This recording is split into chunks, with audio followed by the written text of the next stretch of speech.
Good morning, YouTube. So with today's video, let's talk about Mercedes-Benz. They got some very expensive cars, but their fragrances are the polar opposite. Quite inexpensive and quite affordable. But today we're going to be talking about Mercedes-Benz Silver, which was launched in 2017 and is classed as a Woody Aromatic. The note breakdown for this one here, top notes are going to be rhubarb, grapefruit, but also bitter orange. The mid is going to be pepper and vetiver, and the base is going to be ambroxan, moss, but also musk. So what do I get from this fragrance here? I wore this one quite a bit last year. I was going to review this one in front of the actual Mercedes-Benz dealership or office here in Toronto, but I thought I'd just do it now. What I get is that it opens up very bright, very energizing with that grapefruit. The grapefruit is a little tart, if you will, but I get more tartness from the rhubarb. The rhubarb does add a little bit of a unique feel. Rhubarb is not a very common note in perfumery, alright?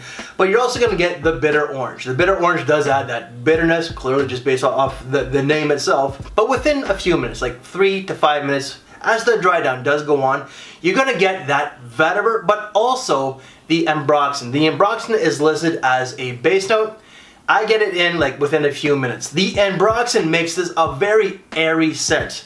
I get more ambroxan from the actual atomizer, but you're going to get loads of vetiver.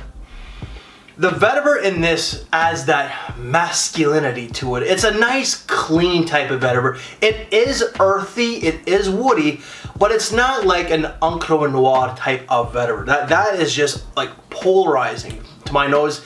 This is actually quite nice.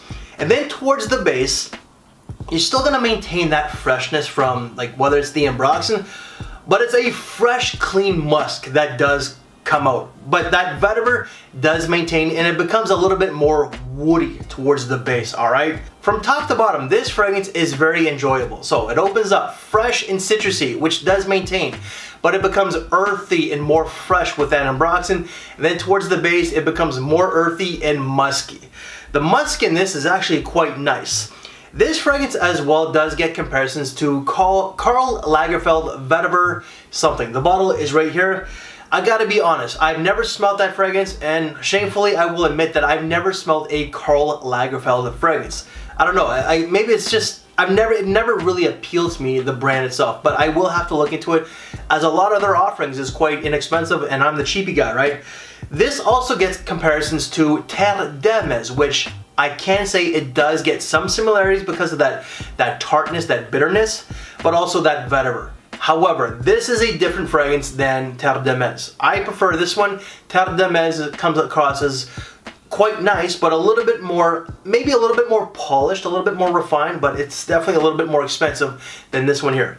Speaking of price tag, what are you going to spend? $50 or less Canadian. Conversion, that's like $30 to $40 USD. So when to wear this? This is spring all the way to fall. I do think because of the freshness in this that you could rock it in this summertime. When it's balmy summertime, when it's like super humid, then no. But when it's like 20 to 24 degrees Celsius with very little, like with little to no humidity, convert that's like late 70s, early 80s Fahrenheit.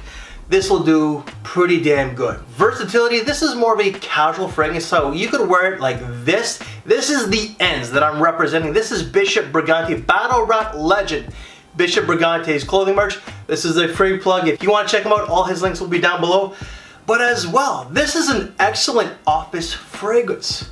It's going to last the entire duration, as you're going to get anywhere from 7 to 9 hours. So you definitely can't complain. And projection is more moderate. This is not going to offend anybody. And it just might get you a few compliments here and there. If you like vetiver based fragrances, you're gonna like this one. If you like fresh fragrances, you're gonna like this one. I was very surprised by this one here. I didn't really think that I was gonna like it. And like the first wearing that I tried this, I was like, it's okay. But as I started to wear it a little bit more, again, I've worn this fairly often. I would say I probably wore it like 10 times back in 2021, and I wore it for the last 3 days. It's really nice. It's really worth for you guys to look into, especially for the price tag. Again, so if you like fresh fragrances with vetiver and a musky base with woods, boom, this is perfect for you guys. And the performance on this is very good as well. I believe that this is an eau de parfum, but I might be wrong. But anyways, guys, that is my review of Mercedes-Benz Silver. So if you want to see other Mercedes-Benz fragrances, they will all be down in the description box below. If you want to check out the merch from Bishop Brigante, his link will be down in the description box below. And if you like car fragrances, then check out both corners here. And before you go, please make sure to give me one of these, as I really would appreciate it. And it does help with the channel and the algorithms. Guys, I thank you for your time. Take care, and I will see you in the next video. Thanks for watching, everyone.